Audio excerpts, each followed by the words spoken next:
Assalamualaikum dan salam sejahtera kepada semua. Pasti di sini ramai peminat Star Wars kan? Mantap gila kan video klip tadi tu. Siapa yang familiar dengan filem Star Wars pasti tahu tentang The Force. Obi-Wan, may the Force be with you.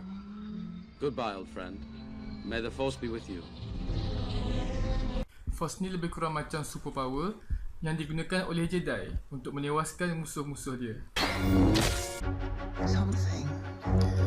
Force adalah medan tenaga yang menghubungkan setiap makhluk yang bernyawa di galaksi ini melalui sesuatu yang dinamakan sebagai midi-chlorians, iaitu sejenis mikroorganisma yang wujud di dalam setiap sel kehidupan yang bernyawa. Maknanya, lagi banyak midi-chlorian dalam badan dia, lagi kuatlah power dia. Lebih kurang macam itulah. Force juga disebut sebagai The Ashla yang bermaksud roh bagi galaksi ini. Bunyi macam tahyul jugalah benda ni. Biasalah filem Hollywood kan? Tapi jangan risau, maksud Force dalam Star Wars ni memang takkan ditanya dalam exam lah. Jom kita tengok pada maksud Force yang sebenar. Dalam fizik, Force ataupun daya bermaksud tarikan ataupun tolakan yang bertindak pada satu objek yang menyebabkan pergerakan.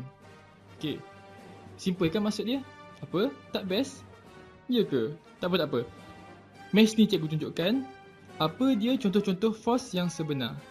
Contoh force yang pertama ialah gravitational force ataupun daya graviti. Untuk menerangkan tentang graviti, ada dua teori yang popular, iaitu teori daripada Isaac Newton dan yang kedua ialah daripada Albert Einstein.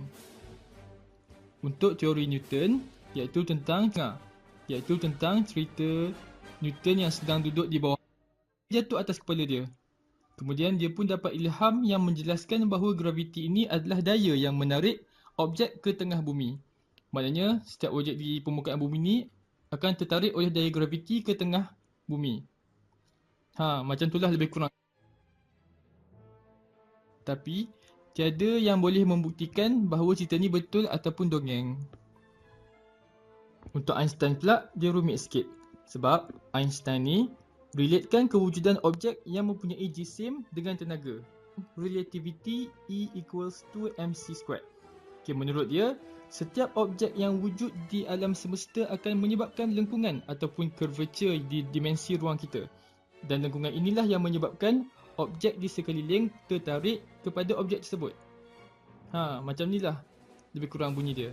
Dan kalau tak faham boleh tengok video ni ya. Faham? Tak apa, buat-buat je faham. Selain daya graviti, ada juga contoh daya yang disebut sebagai daya geseran, iaitu daya yang wujud di antara permukaan yang bersentuhan. Ada juga daya apungan, iaitu daya yang membolehkan objek terapung di udara dan juga di dalam air. Dan contoh satu lagi ialah daya magnetik, iaitu daya tarikan dan tolakan yang wujud pada logam yang bersifat magnetik. Apabila kita membincangkan tentang kesan daya pada gerakan, kita perlu faham tentang 3 hukum gerakan Newton, iaitu hukum gerakan Newton yang pertama, cap inersia. Inersia adalah sifat semula jadi sesuatu objek yang cenderung untuk mengekalkan keadaan asalnya.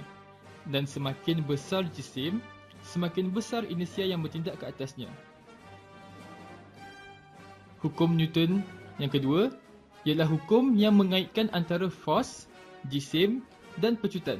Maknanya, force atau daya ini dipengaruhi oleh kedua-dua faktor, iaitu jisim dan pecutan. Semakin besar jisim dan pecutan, semakin tinggilah magnitud daya yang terhasil. Manakala hukum Newton yang ketiga menjelaskan tentang keseimbangan daya.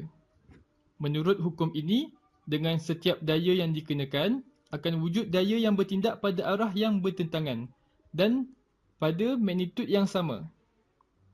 Keseimbangan daya akan menyebabkan suatu objek itu pegun ataupun objek itu akan bergerak dengan halaju yang sekata. Seterusnya, kita lihat pula pada momentum. Momentum ini dapat kita lihat kesannya apabila berlaku pelanggaran ataupun letupan. Dalam momentum, ada dua faktor yang akan mempengaruhi nilai magnitudnya, iaitu halaju dan jisim objek itu. Dan dalam setiap situasi ini, ada satu prinsip yang dikekalkan, iaitu prinsip keabadian momentum, yang menerangkan bahawa jumlah momentum tidak akan berubah sama ada sebelum, semasa ataupun selepas pelanggaran ataupun letupan itu. Diharapkan untuk video kali ini anda semua dapat sedikit sebanyak ilmu pengetahuan. Dan jangan lupa untuk like, share video ini untuk manfaat semua. Dan jangan lupa juga untuk follow page kami iaitu CMN Education Group. Jumpa lagi di video yang akan datang bersama saya, Cikgu Reki.